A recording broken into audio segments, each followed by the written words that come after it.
vir fazer um devocional comigo do livro de Mateus. E aí, meu povo, pra quem não me conhece, eu sou Isabela e eu decidi trazer aqui pra vocês uma parte do meu devocional. Eu não vou dizer que é meu devocional, porque não é 100% do meu devocional, mas vamos chamar assim, curiosidades e aplicações a respeito daquilo que eu estava estudando, né? Eu sempre amei muito a palavra de Deus e eu vejo a palavra de Deus como se realmente fosse um espelho. Então, eu pego aquilo da palavra de Deus e trago de alguma forma para minha vida uma aplicação pessoal.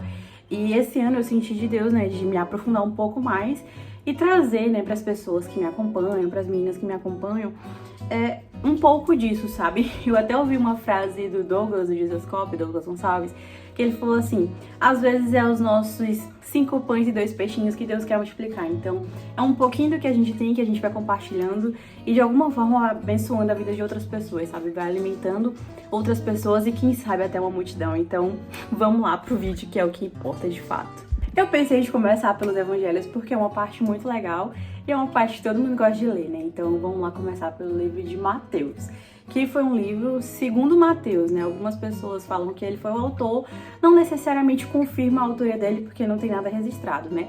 Mas estudiosos falam que foi feito, né, com base nos escritos de Mateus, e outros estudiosos falam que foi o próprio Mateus que escreveu, mas não tem nada certo disso. E isso também não, tipo assim, não muda muita coisa a respeito, né? Porque o livro foi escrito e foi deixado registrado aquilo que Jesus fez aqui na Terra, e é isso que importa. Ele faz parte dos evangelhos sinóticos, que são aqueles evangelhos que falam a mesma coisa, sabe? Só que de pontos de vista diferentes, mas todos eles se completam e um acaba falando da história, que também completa com outro e fala sobre o que Jesus fez aqui na Terra, que é Mateus, Marcos e Lucas. Um outro ponto pra gente também pensar a respeito é que Mateus, ele foi escrito para os judeus, então a gente vai ver muito disso durante o livro de Mateus, né? Mas enfim, o primeiro capítulo e agora a parte das aplicações que eu queria trazer pra gente. No capítulo 1 de Mateus fala da genealogia de Jesus justamente por isso, né? Para mostrar que ele é o Salvador. Então, para mostrar que ele veio da linhagem tanto de Davi, quanto do rei Davi, né? Quanto da linhagem de Abraão. Um detalhe que eu vi também, né, que quando você, naquela época, chegava para tomar posse de algum território, você precisava dizer de qual era a sua linhagem para que você tomasse de verdade posse daquele território, para que você não fosse um estrangeiro, sabe? Para que você não fosse considerado um desertor, então você precisava mostrar a sua linhagem exterior, né? E aí, quando Mateus faz isso, né, de mostrar a genealogia de Jesus, ele revela tanto que Jesus, ele tinha, né, essa linhagem real, quanto a linhagem sacerdotal também, isso tudo pertencia a Jesus. Então, ele meio que tinha autoridade, sabe, sobre aquilo ali. E outra curiosidade, ponto a se pensar a respeito que na linhagem, né, quando se fala muito a respeito dos homens, que gerou, e aí do nada surge o nome de 5 mulheres, que são as únicas 5 mulheres que aparecem aqui na Bíblia, que é Tamar, Raabe, Ruth, Betseba e Maria. A parte muito intrigante é que 3 dessas mulheres, elas são envolvidas em pecados sexuais e 2 delas não são judias. Então mostra que o evangelho de Jesus, ele não ficou restrito, sabe, somente aos judeus, e que também não veio para as pessoas perfeitas, digamos assim, porque ainda que sejam pessoas improváveis, quando elas foram redimidas, né, quando elas reconheceram a Jesus, pôde haver o perdão, e através desse arrependimento, né, elas não conseguiram, né, mas elas fizeram parte do plano de Deus aqui na Terra. E isso mexe muito comigo, porque além de ser mulher, eu também sou pecadora. E vendo por essa ótica que Deus, ele tem essa graça, e ele estende essa graça para essas mulheres, elas fizeram parte da linhagem real de Jesus, sabe? E a gente também pode fazer parte desse plano de Jesus aqui na Terra. Então, no momento em que eu entendo isso, né, de que essa graça, esse perdão de Deus também foi concedido a mim, eu meio que consigo receber a graça dele para poder fazer parte dos planos dele aqui na Terra pra gente. Eu acho que deu pra entender, né, por alto o que eu queria falar. Principalmente pra nós que somos mulheres, né, a gente consegue ver que existe essa graça de Deus pra nossa vida, e que a gente consegue, não pela gente, mas pela essa graça de Deus, realmente fazer parte e cumprir aquilo que ele tem pra nossa vida. A gente consegue fazer parte dos planos de Deus, digamos assim, consegue, né, porque não é por nosso merecimento. Um outro detalhe muito importante desse livro é que nesse livro aparece, né, algumas pessoas, alguns personagens, e aparece tipo de coisas assim, né, que são muito gentios, né, para mostrar que é um evangelho evangelístico, né, um livro evangelístico que mostra esse acesso que através de Jesus foi garantido, né. Então mostra pessoas que eram improváveis, tipo, pessoas que não eram judias participando da linhagem do Messias, entendeu? Então tem sempre esse quesito de evangelístico, de que Jesus ele veio realmente para alcançar a todos. E aí no restante narra a respeito, né, de Jesus, fala o nome dele, e esse nome ele foi dado como característica, né, que é Deus conosco. E uma coisa que eu vi muito interessante, uma aplicação para a nossa vida, foi a respeito de José e Maria, né, mas assim, a Bíblia relata mais José sendo essa pessoa que teve essa coragem para ser guiada, porque primeiro José recebe a notícia que Maria tá grávida, e aí em sonho ele recebe, né, ele vê um anjo falando com ele, que era para ele receber Maria, porque ela estava grávida do Filho de Deus, o Espírito Santo tinha, né, concebido isso. Então ele teve muita coragem, sabe, pra, tipo assim, aceitar isso e receber, né, essa honra também, esse privilégio de ser o pai, de forma legal, do Filho de Deus. Eu errei, a gente vai estudar capítulo 1 e capítulo 2, então vamos lá continuar a história, né?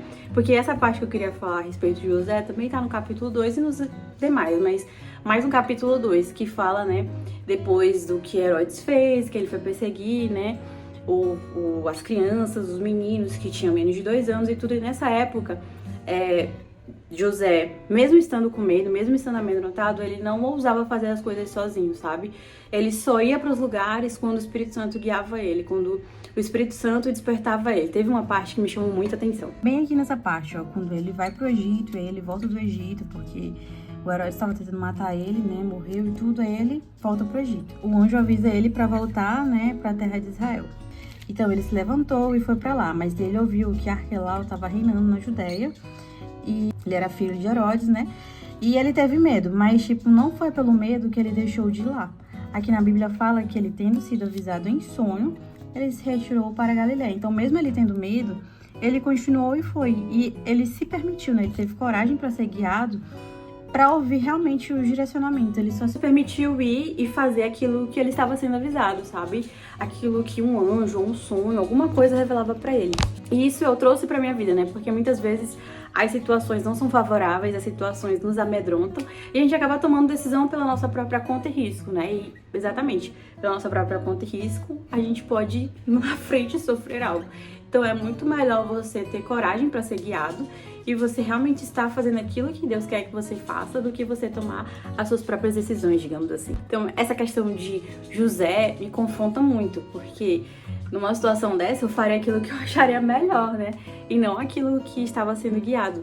E eu também vi que Deus, ele se importa com a gente, sabe? Ele não vai deixar a gente à mercê das coisas. Ele intervia sempre que ele via que, tipo, algo poderia dar errado, né? Então, apesar das coisas fugirem do nosso controle, Deus, ele sempre intervê para guardar os seus. Tipo, na história, quando fala a respeito de Herodes, né? Que os reis magos, que não eram 3, porque a Bíblia não deixa claro que se eram 3 ou não, mas falam dos reis magos, que esse é o próximo ponto que a gente também pode estudar um pouco e meditar a respeito. Aqui fala, né, dos reis magos no capítulo 2, e aí fala, né, que eles foram visitar Herodes e que eles comentaram, e Herodes ficou preocupado com isso, né, de ter um rei que ia substituir ele, que ia tomar o reinado dele, né? E aí nessa parte aqui também tem uma outra coisa que ficou muito na minha cabeça, martelando a respeito disso, que é a respeito dos reis magos, né? Eles estavam lá para estudar, para saber que dia e que horas esse Messias tão esperado ia chegar. E porque eles estavam nessa posição, eles foram levados a conhecer Jesus, né? Então isso me chama muita atenção, né? A gente realmente se posicionar e, tipo, buscar, sabe? Saber onde Jesus está, o que ele tá fazendo, sabe? E tá nesse lugar, porque se a gente for nesse lugar, a gente vai ter uma graça de Deus para conhecer ele e para descobrir onde ele tá, né? Digamos assim. E aí é um ponto a se observar, né? Porque nessa parte, quando ele chega para fazer essa visita lá em Belém, Herodes chama alguns dos estudiosos, né, dos escribas, para estudarem os manuscritos e saber de onde que vinha esse Messias.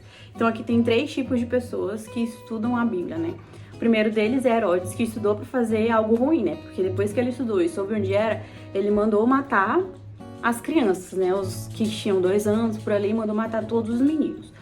Os segundos são os estudiosos, né, que Herodes pediu para estudarem, que são aquelas pessoas que estudam só para estudar ou só para dizer que estudam. E o terceiro tipo de pessoa são aquelas pessoas que, como eu falei, que, sabe, se posicionam e que realmente têm sede, que buscam conhecer a Deus. E essas pessoas que buscam conhecer a Deus, Deus se faz ser achado, sabe? A palavra de Deus garante que se a gente buscar Ele, ele vai se permitir ser achado. E eu queria te incentivar também a ser essa terceira tipo de pessoa que busca a Deus pra realmente conhecer quem Ele é e saber quem Ele é. E por último, pra gente acabar esse nosso devocional, essas nossas aplicações, por último eu queria comentar a respeito de uma coisa que realmente essa de fato ficou martelando na minha cabeça e eu trouxe pra minha vida, sabe? Que muitas vezes, né, a gente vê Deus como Senhor, mas muitas vezes a gente se coloca nesse lugar de ser Senhor e que esse não é o nosso lugar. Os reis magos, eles entendiam aquilo que eles estavam buscando e por isso que eles se desfizeram dos seus próprios tesouros, sabe? Eles levaram presentes pro Messias, pro rei. Quando eles encontraram Jesus, eles entregaram 3 presentes para eles, que são outra curiosidade a respeito, né? Para vocês verem como é muito rico, sabe, a história de Jesus e os evangelhos, o que eles trazem. Foram 3 presentes, foi o ouro, o incenso e a mirra. E esses 3 presentes, eles reconheciam Jesus como 3 pessoas. Não 3 pessoas, mas 3 papéis, digamos assim. O primeiro deles, o ouro, né? Você dá ouro, você dá riquezas para as pessoas que você reconhece que tem honra. Então eles reconheciam que era um rei, que ele tinha honra e que ele era digno disso. O segundo é o incenso. E o incenso tem a ver com adoração, então reconhecer ele também como sacerdote, como essa pessoa que ofereceu um sacrifício a Deus. E o terceiro, que foi a mirra, que é tipo assim, dada em sepultamento, né? Tem a ver com essa coisa de morte. Então reconhecer também que ele era um homem frágil, né, vulnerável, um ser humano, porque ele veio em carne e também, tipo, meio que predizia a morte dele. De fato, ele morreu pelos nossos pecados, glória a Deus, aleluia. E o que me chamou a atenção, né, é que muitas vezes a gente se coloca nesse lugar de Senhor. A gente fica esperando que Deus que vá ao nosso encontro, que nos dê presentes, que nos dê bênçãos e que nos dê, sabe, coisas, sendo que na verdade é o contrário, porque Ele que é o Senhor da nossa vida. Ele que é o nosso Deus. Então, a gente que tem que ter essa sede de buscar Ele, quando a gente achar Ele, de nos desfazer e nos despojar dos nossos tesouros, sabe? Para que a gente possa conhecê-lo e honrá-lo por quem Ele é. Era só um bebê, mas os magos reconheceram que Ele era o Messias, sabe? Ele era o Rei, Ele era o Senhor e Ele tinha toda aquela grandeza. Que a gente se coloque nesse lugar, sabe? De realmente buscar a Deus e conhecer Ele por quem Ele é. E que nesse lugar, quando a gente se encontra nesse lugar, a gente possa nos desfazer dos nossos tesouros, seja o nosso tempo, seja as nossas intenções, seja, sabe, mesmo o nosso coração frágil e pecador, mas que quando a gente se encontra nesse lugar, a gente consiga, sabe, dar o nosso melhor para aquele que realmente merece, né, e não o contrário, né, porque muitas vezes a gente tem essa mentalidade, sabe, errada de fazer o contrário, de fazer o caminho ao contrário, que não é o caminho que de fato Jesus merece. Então foi esse o nosso pequeno estudo, devocional, aplicação, curiosidades, que eu não sei de fato qual é o nome que a gente vai dar para esse quadro. Eu espero que de alguma forma tenha te abençoado, que de alguma forma tenha te feito ficar com, sabe, sede por conhecer realmente esse Deus, esse Senhor que merece todos os nossos tesouros, como eu falei, e que de alguma forma te faça se debruçar pela palavra de Deus e ver como um manual realmente de vida para nossa vida. Então é isso, um beijo no coração de vocês e até o próximo vídeo. Se vocês gostaram desse tipo de conteúdo, comentem aí alguma coisa também, alguma coisa que talvez tenha passado despercebido por mim. E eu espero que esses meus 5 pães e 2 peixinhos possam se multiplicar de alguma forma. Então é isso, gente, um beijo no coração de vocês e até o próximo vídeo.